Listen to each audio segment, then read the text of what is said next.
Ladies and gentlemen, greetings and salutations.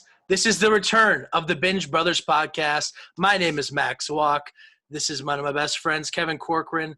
We're in the house. It's been a little minute. We've been pretty busy, Kevin. I've started a whole new career. I have a new job. How are you doing? How's Chicago? Still same job of nothing. But you know what's great is I'm almost there. Hey, as well. You are the president of J3J Productions, which is going well. We've been having exactly Just Three Jobbers episodes. Exactly, man. It's just the beginning. And I'm glad we're back to doing this again too. Just got a brand new 720p plasma screen television behind me.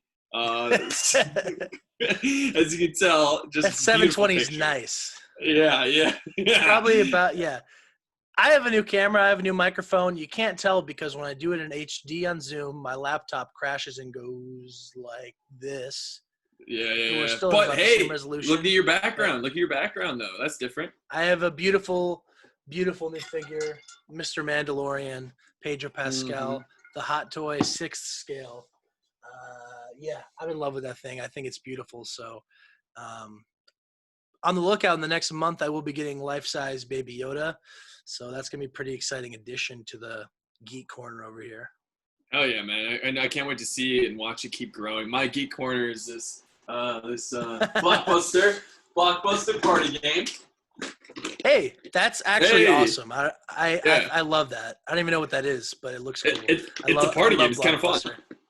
Yeah, man. Here, off the top, those left.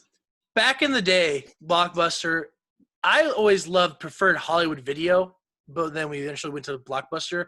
Back when you rented videos, what was it like in Iowa, like growing up? Like, was there a Blockbuster you went to, or how did you rent videos back in the day? Family Video, man. Oh, yeah, that is big in Iowa. There's There's still one in Ames, Iowa, actually. Wow. I think there's one in Mason City as well. There's a guy I went They're to the high last school one with. remaining. They're the last one remaining. I know it's sad. I think with the pandemic, they're shutting some down across the country. And I think they had just started probably maybe 20 years ago, whereas Blockbuster's been around. They started. But yeah, I'm surprised it's still around too. But I mean, hey man, we don't have to keep wasting time with this. Let's jump into everything, buddy. I mean, since we've been gone, a lot has happened. A lot has happened. There's a lot we could talk about. I think that I'm going to start it off in Kevin's realm, something I know he's excited about, and it's a two-pronged affair.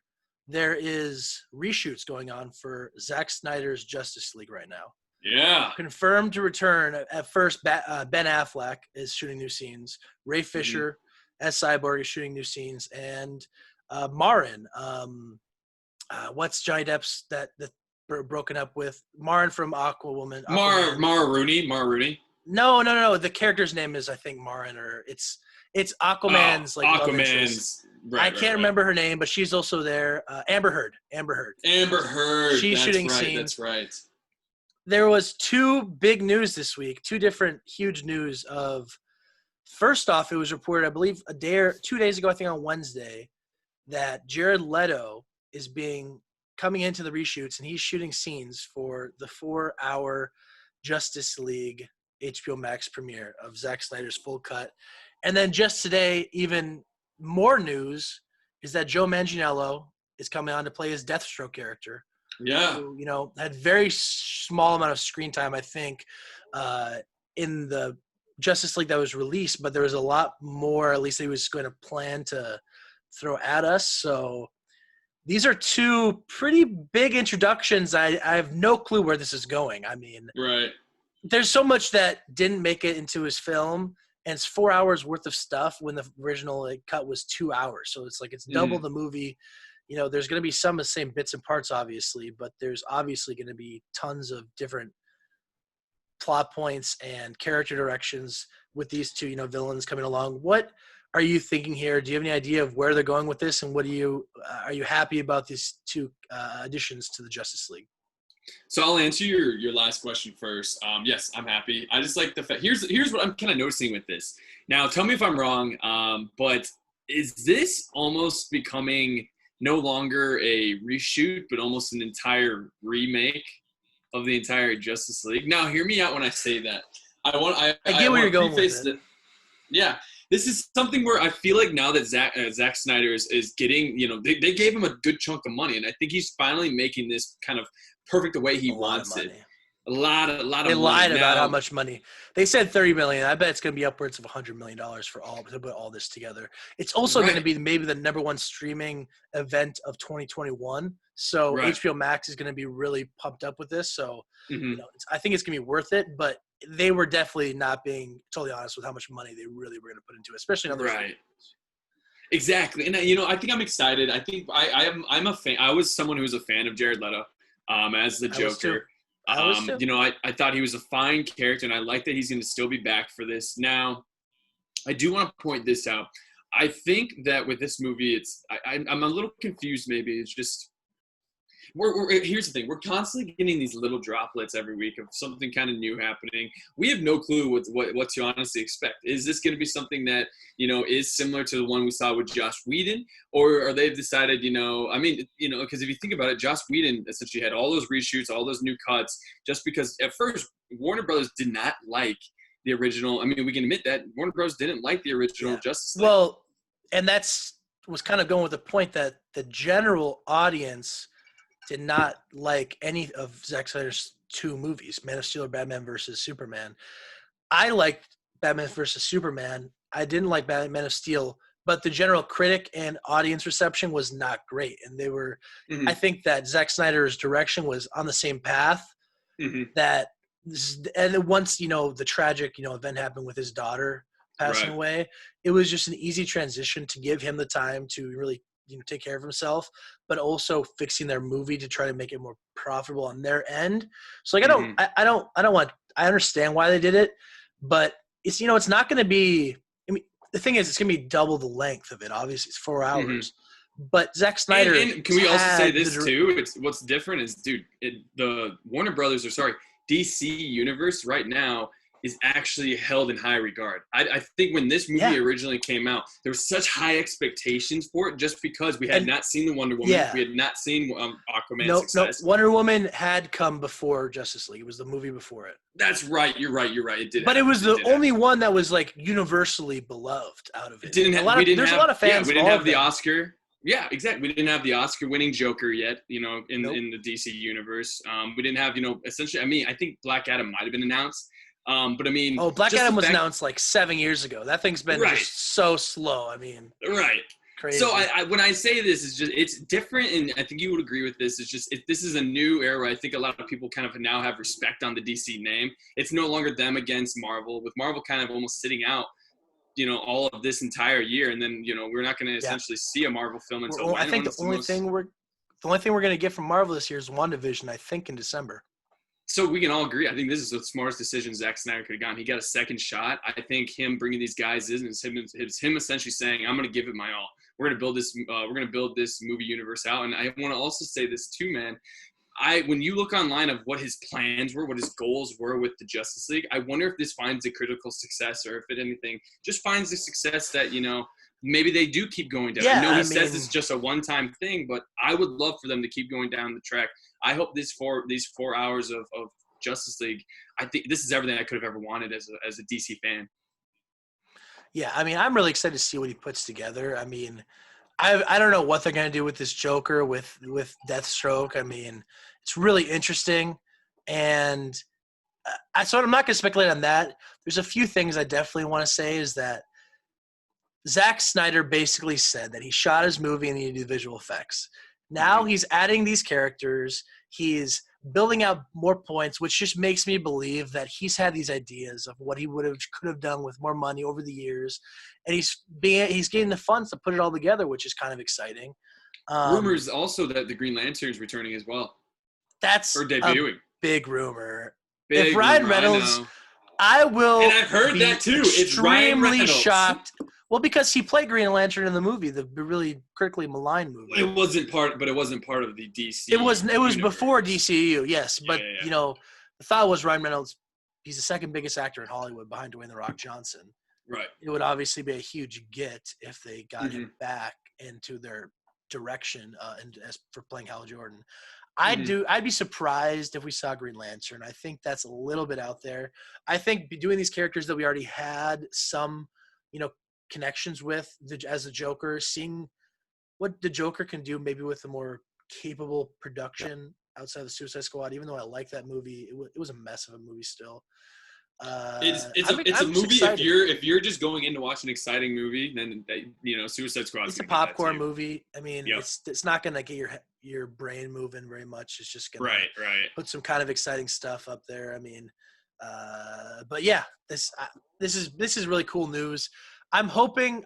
One thing I'm hoping is that I don't have to wait a full year now. I hope it's not in Q4 of 2021. Like I want this in the summer. Like if this could be a summer 21 movie. I mean, they announced this back in like May, so it's already going on like almost 6 months since the announcement. Yeah, I'm just hoping it can come. I want it. I don't want to wait longer. Yeah, right. And now I have a quick kind of a concept or an idea for you. Or give me this. How about this? Okay. Let's say Suicide Squad, not 2, but whatever they call it. Or they just call it the Suicide Squad. Yeah, James Gunn, which is maybe my most anticipated DC movie. Exactly. Imagine now. Is he smart and is he thinking? You know what? I put this after that. Because again, all it is the momentum that DC has right now. If you look at, I mean, we've already talked about this, I think, in the actual last episode. Right now, DC has essentially set for the future a little bit better than I'd say Marvel. I hate to compare the two, but it's hard not to. They're in completely different situations, but DC is right. They've got a lot of potential right now. Marvel is really on a completely new stage, rebuilding without Iron Man and Captain America. So I get what your point is. What is this? Do you know when the Suicide Squad's release date is? I can find out officially. I'm pretty sure it's next June. So I would assume that he does it after the Suicide Squad. August 6th, next August. Okay, so it's a little month. See, okay. I think I don't think it needs to be necessarily pushed till after. I think this would be a great June. Why not ride the momentum? Memorial Day movie in like late May. Push this. That's a big summer event on HBO Max. It gets huge buzz. They release it 4 weeks apart over the month of June. This is also not a movie. Is this going to be eligible for Emmys? I mean, who knows? Is there rules that says if you're taking a movie and restructuring it to a streamer, is it a movie or is it? I have no clue about that. Regardless, right? Doing that month-long Justice League release, HBO Max, everybody's gonna be buzzing, good or bad. They're gonna be talking a lot about DC, and then going into a month later, necessarily if it's the end of June and then beginning of August, about a month and a half. That could really also push into Suicide Squad. Also, we don't know what's going to happen with release scheduling for theatrical movies. I mean, I know Suicide Squad wasn't delayed at all because they had shot everything and post-production was going smoothly, is what James Gunn has reported. But you just don't know right now with them pushing everything back. What if they push Wonder Woman to August and they have to push Suicide Squad? They shift release dates. That's just the thing about the theatrical release schedule right now is we have no clue, and this thing is coming out to our streaming devices, to our TVs at home.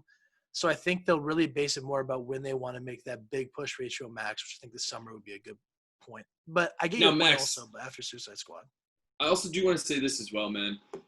I think movie theaters, and I know a lot of people are saying that it might be the end of movie theaters and whatnot, but I think movies are planning to put movies in theaters, I think, by next June. Wouldn't you say? Oh, yes. I mean, they're still releasing. You don't want to compete. They're still January and February releases. That's okay. That makes sense. But what I mean is, I feel like June is the good sweet spot. If you look at like the past history of pandemics, in the history of all pandemics, they've lasted about 18 months. Don't know why. It's just how it always has been. And it seems like June, July, August is when it's going to be the return of film, I would say, in the theaters. If I had to make a prediction now that is out of thin air, I'm just kind of saying it right now. Major return. The Empty Man from Foxx is coming out today. They put out a trailer like 4 days ago. Nobody knows anything about that movie. Yeah, I had no fucking clue about that. The War for Grandpa? The War with Grandpa with Robert De Niro? Come on, there's movies coming out. Hey, that's a movie made for the whole family right there. Take your kids. Get them out. Yeah. Honest Thief with Liam Neeson. That's in theaters right now for everybody to go watch. I love it. The average Rotten Tomato score right now for movies in theaters is about 30%. It's fantastic. And it's only that high. It's only that high because Tenet is raising everything else up. Right. The national average, yeah. But yeah, I think just looking at we it, all like, can agree. Sarah, keep going. I was just gonna bring up the release kind of schedule. Yeah. So right now, the big movies are really don't start till about February or March. The summer, the summer's got a full summer schedule next summer. Black Widow, Mm-hmm. Godzilla versus Kong, and Fast Furious 9 in May. Those are three huge movies. Yep. Ghostbusters in June. In the Heights, which is a really big musical. They had a big summer spot for that this summer that was pushed. So the summer, Shang-Chi is next July. Wow, I didn't realize they pushed Shang-Chi ahead of Eternals. Eternals isn't until November. I'm usually so in tune to release dates for movies, and now with everything going on, I can't keep track because they move so much. It's impossible. Right. Yeah. There's news coming out. Either way, every I'm day. excited. Yeah. I think we're all excited. Yeah. I think Max and I are aching just to be back in the theaters. We want to be back and just like to watch the movies that we would have seen. I want to see Quiet Place 2 so bad, more than maybe any other movie, man. Mm-hmm. That was my second favorite movie of 2018. I love that movie, and I just was so excited. And it was 7 days away, and then the shutdown. It's like, come on. Dude, I miss the Thursday nights. I miss the Thursday nights of you and I being like, I'm going to go see this movie. I'll give you a quick brief rundown, like just like talking Avengers about it. Endgame. Like, yep. I went at 6:30 or something like that. You went, and then you went at like 9:30, and I came out and I was like, holy crap. Have you seen it? You're like, I'm starting. I'm like, oh my God, I can't wait to talk to you. Like, there's nothing like that anymore. Yeah.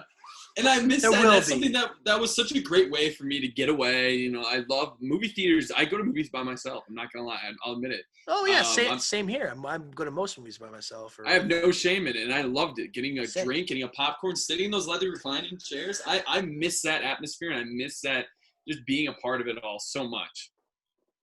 It's been the biggest thing that I've missed. It's not bars. It's not restaurants. It's the biggest thing I've missed through this whole COVID thing. So right. I've been going to some movies here and there. Obviously, I saw Tenet. We saw some other stuff, some older movies in theaters, but it's not the same, Right. It's not the same. So, all right, we probably have talked too long right now. We probably just went on for like 20 minutes about this, which is fine. I love this conversation. I was going to bring up the Spider-Man news, but do you just want to get right into the review, or do you want to talk about Spider-Man? Nah, let's talk about Spider-Man. And I think that's one of the biggest things right now. I feel like that's the main thing that Marvel is essentially going off of right now. Yes. There's lots of stuff going on at Marvel, but what I mean is with Iron Man and Captain America being out, Spider-Man is definitely number 3. Spider-Man and Thor are the next two, no doubt about it, I think. I think Thor's above Spider-Man right now. No, what I mean is Spider-Man's name, just a Spider-Man name. Oh, like, no matter what, a Spider-Man movie is it's gonna make more money than a Thor movie. It just made $1 billion. Spider-Man: Far From Home made $1 billion. Exactly. Right. Absolutely. So, Spider-Man 3 is coming. Obviously, it's a Sony production with Marvel. Marvel production distributed by Sony. They have a deal. They've announced Doctor Strange is going to be coming on board, expected to be kind of like a mentor character, as in Tony Stark in Homecoming and Nick Fury in Far From Home. And then the big shocker was Jamie Foxx being announced to come back as Electro from The Amazing Spider-Man 2. Now, that was a completely different version of Spider-Man. You loved? I loved Amazing Spider-Man 2. I don't like it. Can I admit this? I didn't like it. I don't hate that movie. The writing for his character was not very good. You're right. I still really enjoyed the Emma Stone and Andrew Garfield relationship. I think that Emma Stone, that's one of the best, comic book relationships. That with also Pepper and Tony is up there. So this is crazy news. It's one of the last things you expect to hear is a return of this character because he was so, joked about and it was not well received. That was, probably the most negative thing in the movie. And it's not Jamie Foxx's fault. It was, the direction that they took the character with the script and also, the visual, setup of Electro was not exactly what people wanted. So there's a lot of questions here. And I know I kind of threw the first one to you, and I'm going to kind of talk about my thoughts first. Yo, dive into it, buddy. this is Well, how about I ask you this being question? How about I shot. ask you a question and then you go Sure. into it? Oh shit. Okay. I mean, I guess the biggest thing is, I guess you can agree. What's the most? Yeah, just dive in. Sorry, never mind. No question. I'm just going to continue No talking. question. Keep So, going. this is kind of not completely original. Robert Meyer Burnett on the John Campea show has talked a little about this, about the connections of this 2-year phase that they announced. And he thinks that WandaVision, Doctor Strange, and the Multiverse of Madness, and Spider-Man 3 are almost going to be very connected and getting into that multiverse aspect of adding the multiverse to the MCU. And it's extremely exciting because there's so many possibilities, because it's not 100% confirmed that Jamie Foxx is playing Electro. It's just extremely expected. And we don't know that for sure. We don't know if it's going to be the same character. But in the hands of Kevin Feige and in the hands of Marvel, I'm excited to see what they do with him. And I think Doctor Strange, there's going to be a lot of things in those 3 projects that are going to do some interesting stuff. Because, I mean, it's the big rumor right now that Tobey Maguire and Andrew Garfield is going to come back for Spider-Man 3. Mm-hmm.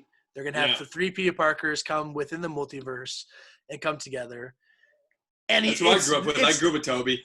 Tobey's my Spider-Man, absolutely. Give me emo Tobey Maguire. That's what I want.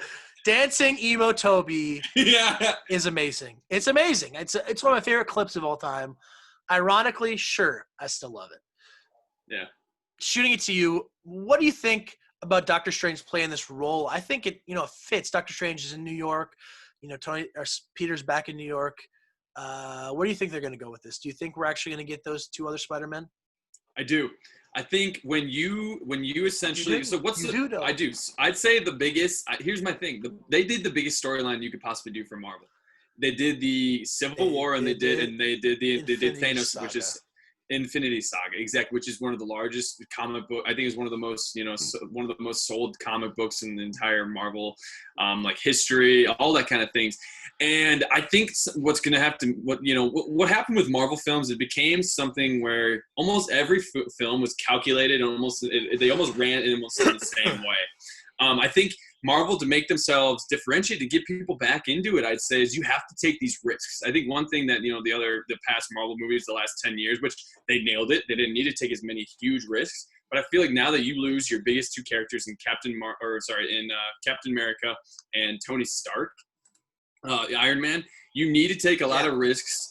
You need to do some things new to get people kind of just excited about it now. I mean, I think, I think we all can agree we got a little bit of Marvel fatigue when it came to superhero movies. So like I'm thinking with everything we're seeing right now with Doctor Strange, with the Eternals coming in, with we're seeing Thor and the Guardians of the Galaxy together. All those are very unique and different movies that would not have been seen 10 years ago. And of course, we didn't see them 10 years ago. But they're going to be, it's going to have to be new. You're going to have to somehow make it to where we have another 10 years of fans loving it, if not just as much as before, but even more. And that's what they want with this. So you got to do things like this. I think it's going to be very interesting. I think it's just going to make it to where, I never in a million years thought to myself that I'd see Tobey Maguire, Andrew Garfield on the same screen with the current Spider-Man right now. It's just something that, you think about and like dream. You can't even dream about it. It's just something that, this is something that it's creative, it's different. And I think them taking these kinds of risks is what's going to help Marvel in the long run.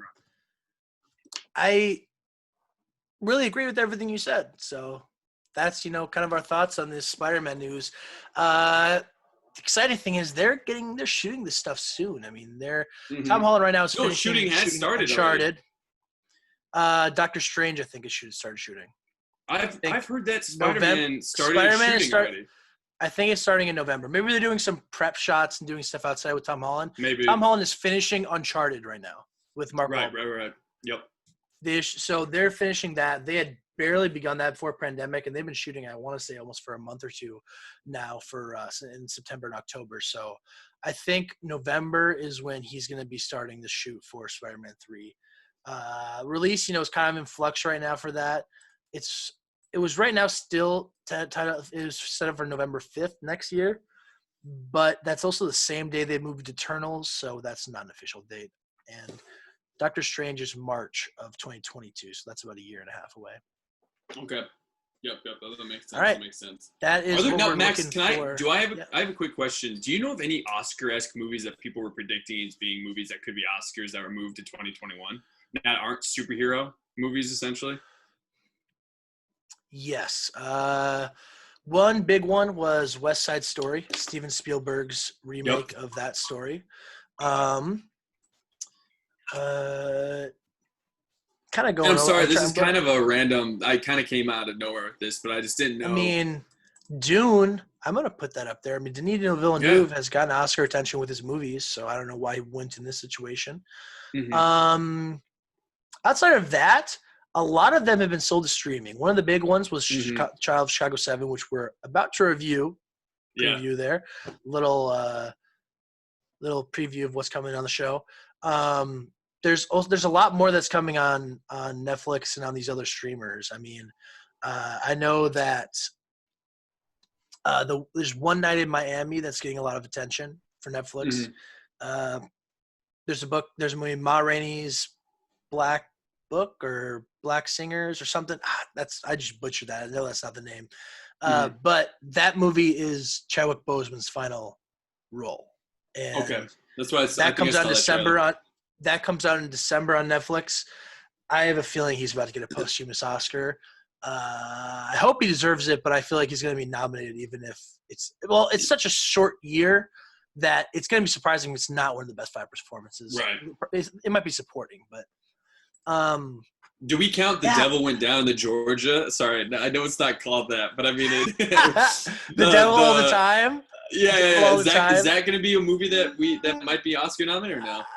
I watched it. I don't think it should be. I think that I'd nominate a lot more movies over that maybe the Oscars wouldn't like. Yeah. I'd nominate Palm Springs over that. Give Andy Samberg a Best Actor nomination.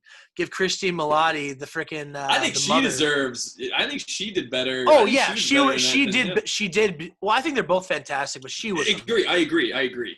Yeah. That's still top 3 movie of the year for me. It's number 3 behind Tenet and a yet to be named film that we might be reviewing in the next minutes or two. And then quick question, do you know what is Peele's? What is Peele's next movie? Is it Candyman? Candyman, he produced that. He did not direct it, but he did produce it. That, I don't know if it's always a potential with some of those, more highbrow horror movies to get the same kind of attention that Get Out did if it can do certain things really well. But that movie was set to be released I think in August or July initially, maybe June. So it wasn't really set up to be an Oscars at least release date. Right. But it always could be. There's a lot of exciting stuff right now. Paul Thomas Anderson's been filming his new movie with Bradley Cooper in the lead role. Bradley Cooper is setting up his next feature to direct that he's starring in. He's playing, I forget who's playing, but the cast is crazy. I can look it up, but it's probably not worth it. He directed A Star Is Born, which I absolutely loved. I think he should have won Best Actor for that. The movie with Leo DiCaprio, it's like the greatest cast of all time. It's been about. Oh my God! Movie. Yeah. Adam McKay's new Netflix movie. Yep, Adam McKay's new. Yep. With all right, can I name off? Meryl Streep. Yep. Meryl Streep, Jonah Hill, Leonardo DiCaprio. Okay. I think Charlize Theron was announced for it. Cate Blanchett. Charlize Theron, I'm not for sure. No, I don't think Charlize Theron is. You're right. I was thinking of Timothy Chalamet. Yep. I'm gonna get it up because it was the most crazy thing. Jennifer Lawrence. I think that's the 2 leads. It's him, Jennifer Lawrence, and Jennifer Lawrence and Leo are leading the movie. Insane. I have the full thing up. I know Kid Cudi's announced in it. It's going to have that same kind of flair as The Big Short, so I think Kid Cudi's going to have a little, spot here and there. Himesh Patel, who was in Tenet and was also he was in Yesterday, the Beatles movie. I like him. Ariana Grande, Matthew Perry from Friends. I mean, it's pretty insane. Gosh, I thought Meryl Streep was in it. It's not being said right here. Isn't Meryl Streep in it? I'm pretty sure Meryl Streep's in it. I'm pretty sure she was. Because it has more Oscar winners than almost any movie ever made. Yes, she definitely was. So maybe this is just the wrong article, but Yeah, I mean that's an insane cast. And it's being called a comedy right now. I'm just. It must be one of the best scripts ever written if this is attracting all these stars to a Netflix movie. I mean, Netflix is just they're eating everything up. They're buying out movies. I mean, look at Amazon just bought Borat 2, which was released today, and bought Coming to America 2, which comes out in December. I was actually just wanted to do we want to do a brief kind of state of movies quick before we go into our review? Because you did bring that up to me and you were sad and you were pretty bummed out. Max, kind of just dive into that. Okay, what do you mean the state of movies? Like the state of like theatrical movies? Just kind of just like go more into, but right now, Max last week texted me, and he was a little bummed out the fact that Coming to America was sold to Amazon for how much? 150? It was sold for $125 million. Okay, which is sad because that is a movie, and it's a sad thing because that is something that should have been in theaters.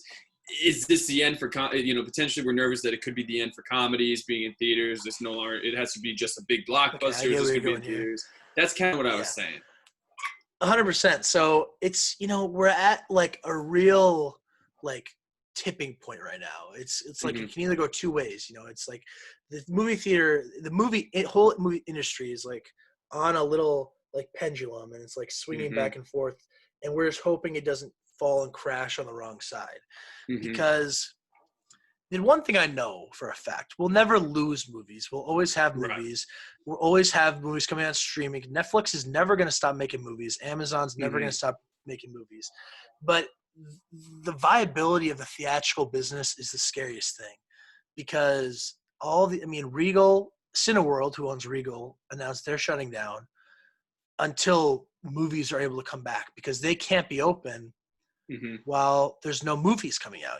That's really the whole thing. If they don't have movies to bring people in to buy concessions, they can't be open in the U.S. when they're making this $10 million a weekend.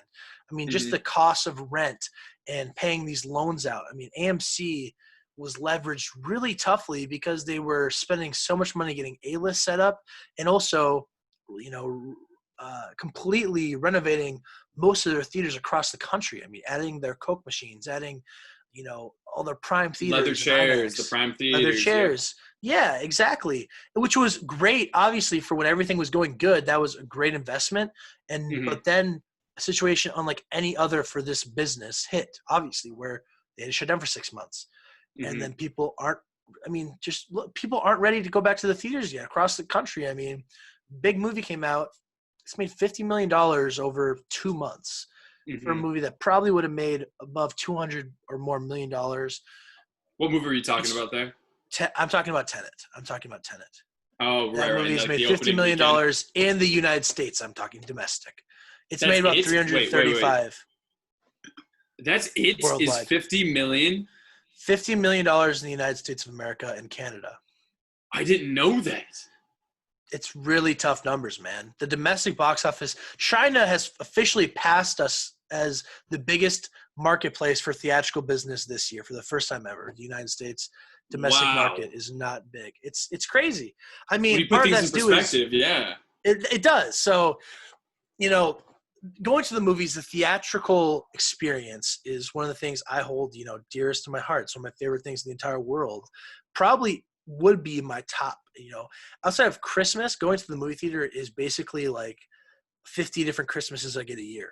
It's actually a lot more than 50. It's actually probably like 100 or 120 times I go to the movies. But, it's just something that it's just a crazy point right now. It's like some of these movies are just going to have to come to the decision if they need to. You're going to need to sell to a streamer, or they're going to have to, or Soul is going to have to go straight to Disney Plus.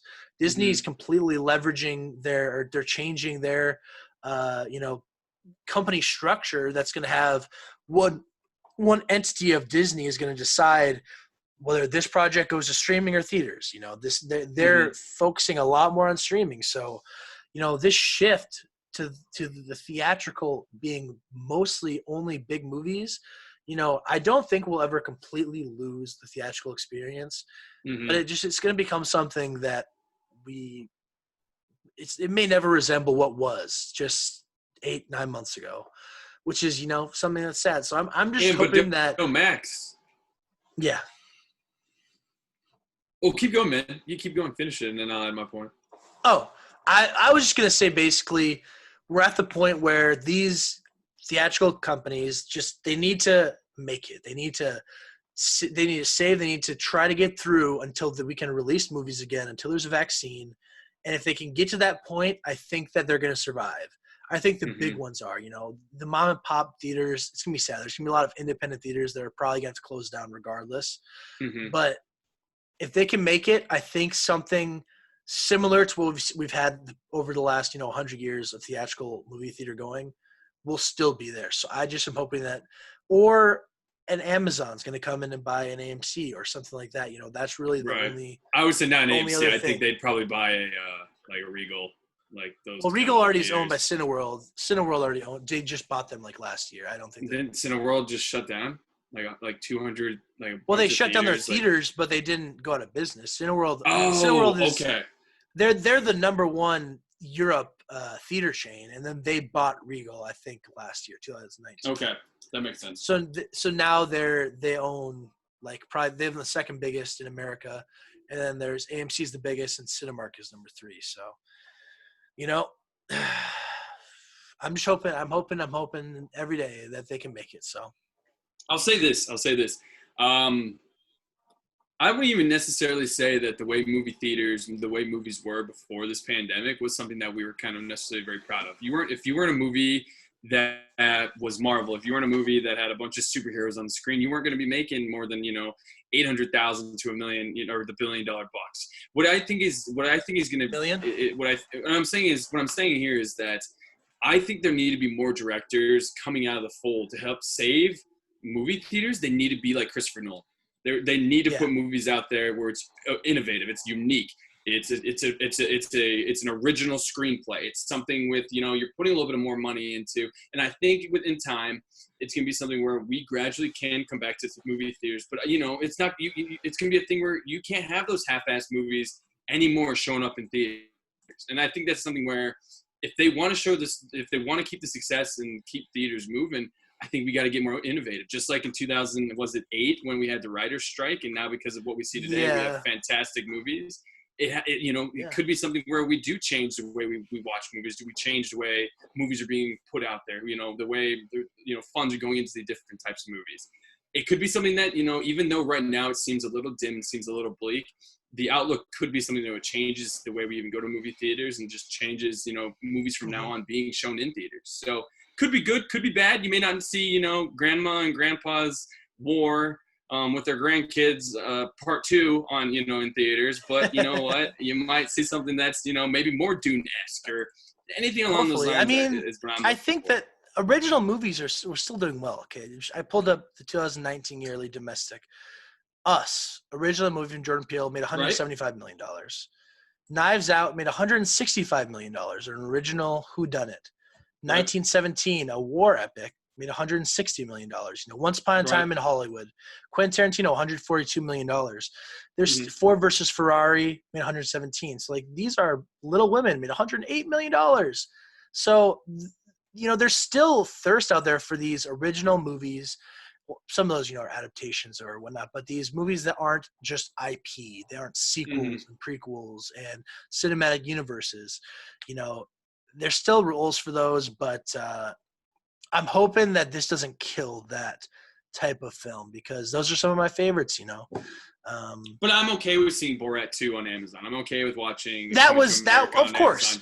I think, and Coming to America 2, it wasn't the fact that I couldn't see it in the theater that really got me because, I like the first Coming to America. I haven't seen it since I was probably 13. I laughed a lot when I was younger. I probably need to rewatch it. But it's the fact that comedies may not be coming. Comedies don't do as well in theaters anymore. And that's a good point. One of my favorite things is unless you're The Hangover. Yeah, and that was 11 years ago. Yeah. The last big comedy in theaters was Girls Trip in 2017. That was the best, the last big hit. There's been some that did okay. Game Night did okay. Bridesmaids. Bridesmaids, yeah, that was 10 years ago. You know, those Mm-hmm. were Yeah, those no, were it's a good the point. heyday of comedy, huge blockbusters is almost gone. Of Wedding Crashers, of Mm-hmm. Anchorman, you know, doing 200 million plus. You know, that's just sad. But like, it's something that's what probably want to miss more is those big crowds laughing together as a crowd, all watching a new comedy, jokes we've never Mm-hmm. seen before at the same time. I'm hoping we don't lose that. I hope we still will get something like that. I don't think so, man. I don't think we're gonna lose it. I just think this is gonna hopefully light a fire under some of these these writers. Hopefully. You know. Hopefully, because comedies have been the first to go. Those, I mean, there was the Pete Davidson one, Good point. Good point. King of Staten Island, and yeah. So we probably have been going on too long on all these pre-topics. We came to record this show to review a movie, to review Netflix's new I've messed up the title. The Trial of the Chicago 7. This is directed and written by Mr. Aaron Sorkin, one of my absolute favorite writers. His first directorial movie was Molly's Game, which I thought was fantastic. Yep. He directed Moneyball. He directed A Few Good Men. He's directed he's written. So he wrote. He wrote for. He wrote The West Wing. Social Network. He was a writer for Social Network. Yeah, that probably is my all-time. Exactly. Yeah, it's like an all-time favorite movie for me. So this definitely held expectations. Whenever he's writing something or now directing, I love his first directorial attempt here. So this had some big expectations, and I'm gonna shoot to you first, Kevin. What were your overall thoughts? Did you like it? Did you love it? Did you hate it? What did you think? Mm-hmm. So I thought it was. I loved it. I'm going to start off by saying this is one of my favorite surprises of 2020. Right up there with Palm Springs, I would say. It was one of those things where I remember putting it on thinking, oh, this seems like an interesting. I mean, the cast looked phenomenal. One of the best casts I've seen all year, probably in a long time, truthfully. I mean, everyone who's in the movie itself just nails their role. Sacha Baron Cohen, for me, some reason, whenever he's on the screen to me, he captivates you. He keeps you in the palm of his hands. He does such a phenomenal role. Even when you get Michael Keaton in there. Michael Keaton was in there not even as a huge character, but every time he was on the screen, you couldn't take your eyes off. It was just a movie where every single character, every actor that was, they just nailed their performance. Michael Keaton would get the joy. Have you ever watched the Rewatchables, the Bill Simmons podcast about movies? I have heard of it, yes. So one of their, awards they give out is the Joey Pants Award. It's basically the award for the actor who does the most as the biggest field goal percentage with the shortest amount of time. That goes to Michael Keaton, absolutely, man. He came in here and throw a punch, and just knocks out of the park for 10 minutes of screen time. Mm-hmm. He was great. I'm with you. I loved it. Again, it's just a movie that I wasn't expecting. I didn't really know the story very much. Same. I think and also performance. Who was the guy? He's in. He was the bad guy. No. He was the bad guy in Aquaman, and he was in. He was the Yahya Abdul-Mateen II. Yep. He did a fantastic job. I would say he is maybe the next megastar in Hollywood from doing the Aquaman, and then going into Watchmen. He just won an Emmy for Watchmen.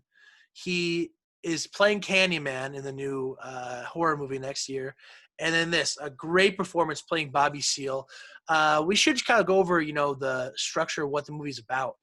This is about yeah, of course. I'll kind of touch on that. It really is about there were about some riots, and there was a trial in the 60s, basically based around the Vietnam War. They were petitioning the Democratic National Convention in the 60s about the Vietnam War, and they all came together, and riots ensued. It was about this trial, really kind of trying to prove if they were coming to Chicago, crossing state lines to riot, or if they were peacefully protesting and the cops kind of goaded them in to those riots. So that was basically what the question was.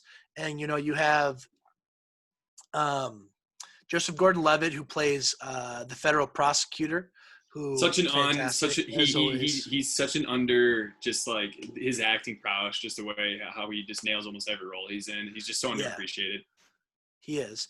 And then, some of the main cast on the Chicago 7, the main people, these real life people. Eddie Redmayne playing Tom Hayden. Sacha Baron Cohen plays Abby Hoffman.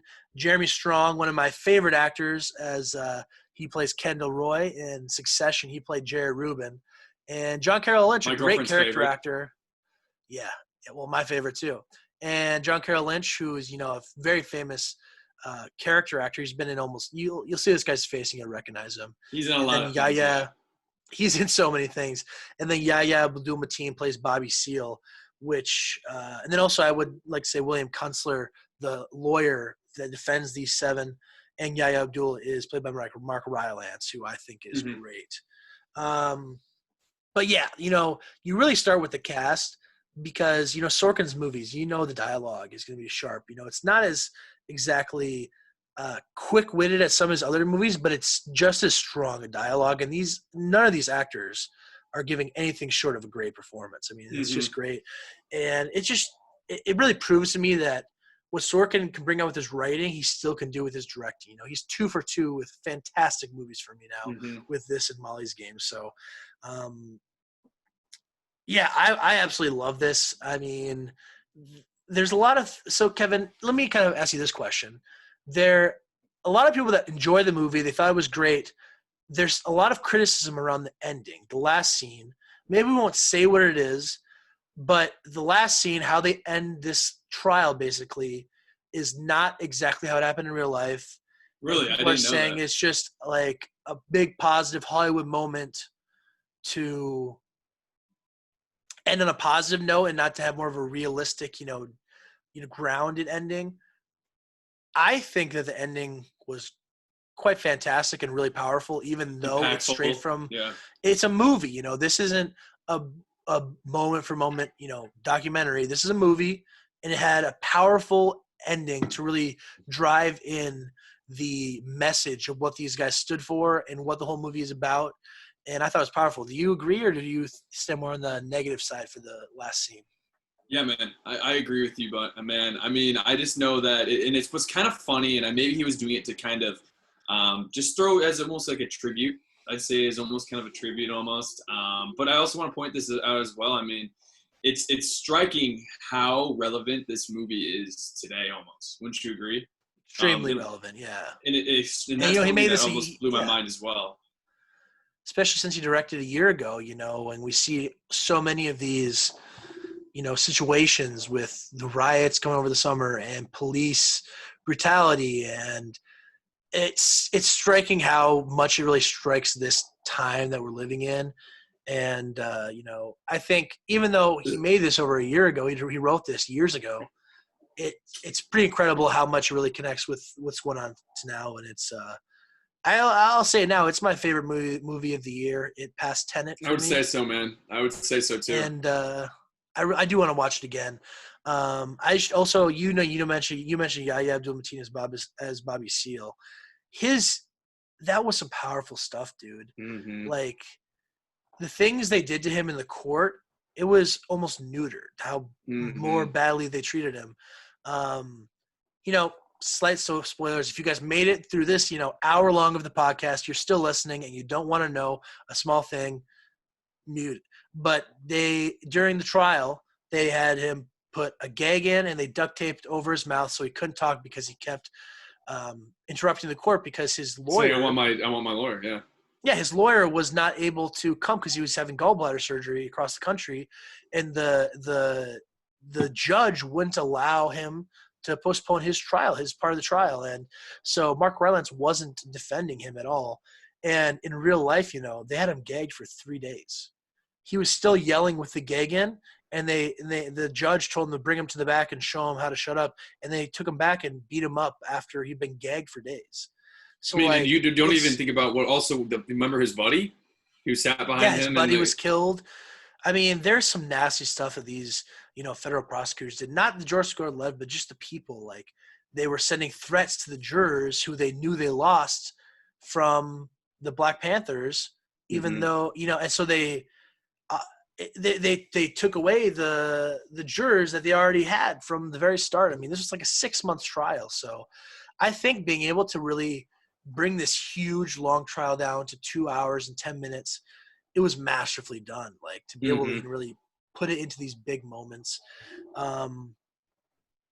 It was Outside also Yahya unique how he did it. Abdul-Mateen, I thought it was very unique how he did it. You know, like I like yeah, how whenever they showed the scenes of the past, it was very brief, kind of go. You know, it yeah, wasn't a movie. blending It's a them movie together. They where, start with the trial. yep, You know, yep, I was as that company going for how they they start with the trial and then they blend it in with showing what actually happened, hmm which is it's really powerful. As you hear them talking about moments and this and that, but you don't know exactly what they're talking about or what happened or hmm why Tom Hayden did this or why Abby Hoffman did that or why Tom Hayden was arrested or what happened. hmm And it was really smart of him to do it that way because it brings out your emotions at the right time to blend in with the trial.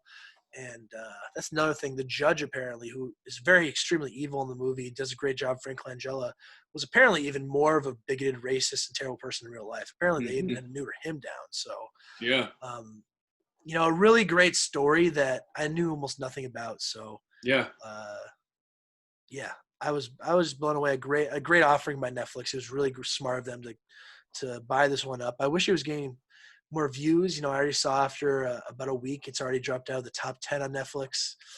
So, but these type of movies don't do as well on Netflix. The Enola hmm Holmes, the Project Powers, those action movies, comedies, romantic hmm comedies. Those are the ones that do the big business. I think Netflix bought this one for the Oscar consideration. hmm So I think they're really looking towards the Oscars to get nominations. And They really it'll want to it'll get do. watched again. It'll get watched again in a few months. You know what I mean? When it is Oscar season, it's Yeah, bound to get it Oscar, nominated, and that's when people will be back watching it. You know?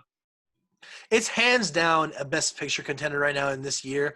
There's been a lot of speculation of what the Oscars are going to do. Could they delay a year and just have 2020, 21 be put together? I land on the side that I know it's a delayed year, but I think you take the movies from this year and you put them out. You do an Oscars. Maybe you shorten some categories, but I think you do the Oscars based on what came out this year. Even though I think it's reportedly going to be a 30%. Excuse me, only 30% of the Oscar eligible movies in a regular year are going to come out this year. I mean, wasn't the 30%. highest grossing movie of 2020 Sonic?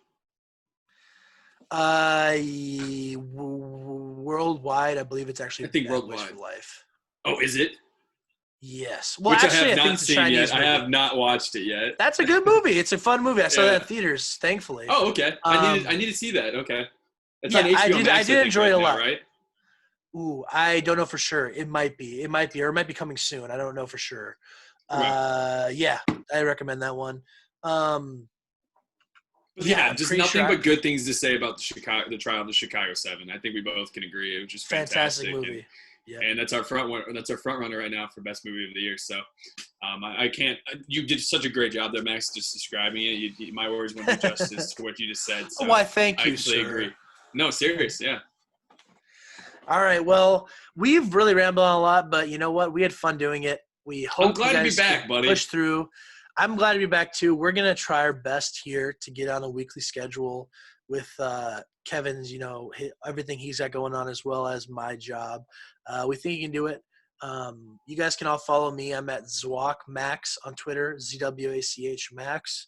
Kevin, where can they find Yeah, you? you guys can find me at Mr. Kevin Corcoran on Twitter. Subscribe to my Just Three Jobbers pod on YouTube. Check out our videos, share them, like, subscribe. We're growing. J3J Productions. It's only the beginning. We've done it's been one hell of a year so far for us. We started in April and we're already here where we are. Or was it March? April or March? We started in April. April, yeah, right after WrestleMania, I think, or something like along those lines. But just Correct. just keep growing with us. This is just the beginning. We're getting better and better. Max, it's been an honor to get back with you here. Yeah, it's been great. And please, everyone, subscribe to the channel. We're going to be releasing a lot more. We're going to continue to do these releases. I might try to maybe record a few just reviews by myself. Maybe I'm thinking about Okay. hopefully if I'll be watching Borat tonight, so we're going to have to outside review of the Borat. podcast. Yeah, we might do, a little mini review, maybe not a full podcast, just a little review on Sunday, but hopefully we're looking at Sunday to record a Borat review. I already watched it. I loved it.